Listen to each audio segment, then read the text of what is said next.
It was so awesome.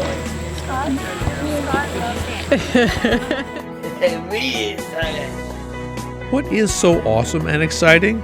Well, it's the Diocesan Camp at Kirchenwald. Held 1 week each summer, over 40 adult campers of all faiths that have some level of intellectual disability attend. Larry Kiley shares with us about this ministry. We've been around since 1986, and I think, and I know that we fill a unique role and even a gap in terms of serving adults with disabilities. There's not many other summer camp programs out there that serve adults. And we have campers and volunteers who are aged from 18 all the way into their 70s, and this is a kind of a unique opportunity, and it shows them that they're not forgotten about. There is something to do, to look forward to in the summer. What does camp mean to campers? Elizabeth Fry's son, Ben, has attended for several years. She explains. For him, camp is vacation. Like any other, he's turning 27 this year. Camp is a vacation like any other 27-year-old would go to camp. It's his chance to get away and do other things with his friends. That's major for him.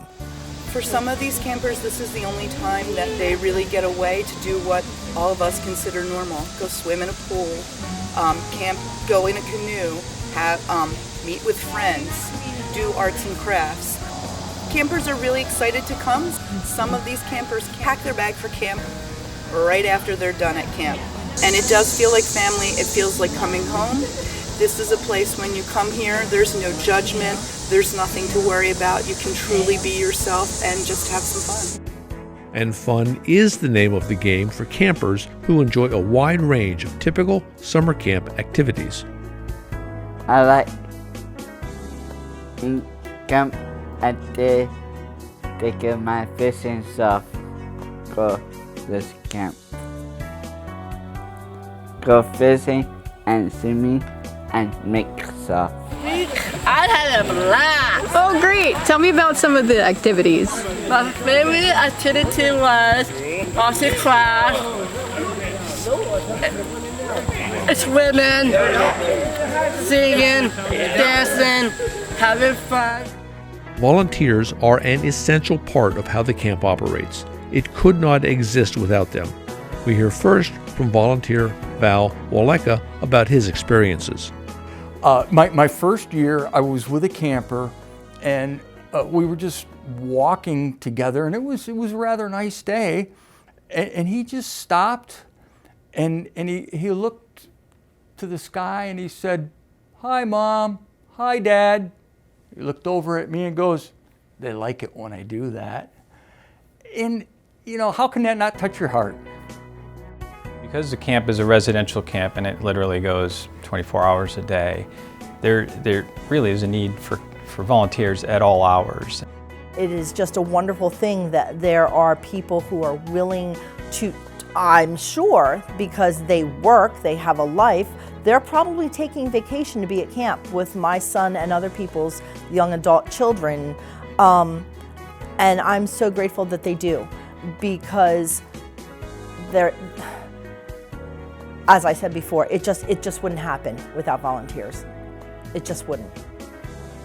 I would say this is by far my favorite week that I've had all summer. Out of all the places I've gone, vacations, this is the most fun. I would say it's a good time, and it's more than just a service opportunity. I think it's a life. I think it's an experience everyone should have, really. Yeah, I've actually already talked to some of my friends about coming next year. Even if you can only volunteer one day can make a huge difference. Not only for the camper, for the staff, but for the individual as well that's volunteering. And that might be a good way to introduce yourself to the camp and see if it's for you.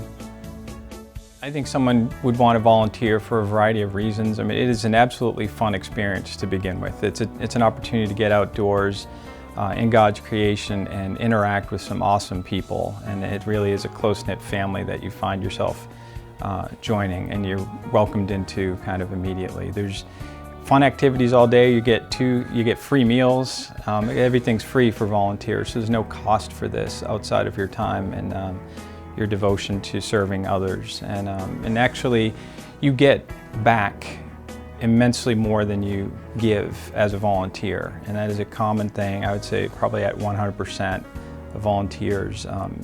It's easy to think that you're going to go there and just serve other people and do things for others, but they do and give back to you immensely in return, and way beyond what you've given them. And in the end, it's just, again, it's a great experience to grow in faith. It's a great experience to make friends and become part of a family, and also to have fun for the week. We are called to notice and care about the needy and the poor. And so, you know, going to church, giving large offerings, there's plenty of good things that you do if you call yourself a Christian. But if you do all those things and you don't sacrifice anything in your life in order to improve somebody else's life, you're not really doing what you were called to do. And I don't mean that as a guilt any more than I mean it as a calling out. It was a calling out for me, and it's really a calling out for any of us who consider ourselves to be Christians, that's ministry, and it needs to be done. The Diocese has been generously sponsoring our camp for over 30 years, but there's also opportunities for you to be part of our mission here. And we would welcome any sort of cash donations or services from businesses or individuals. And I would be happy to talk with anyone about what our needs are and how you as well could partner with us in serving our adults with disabilities at camp.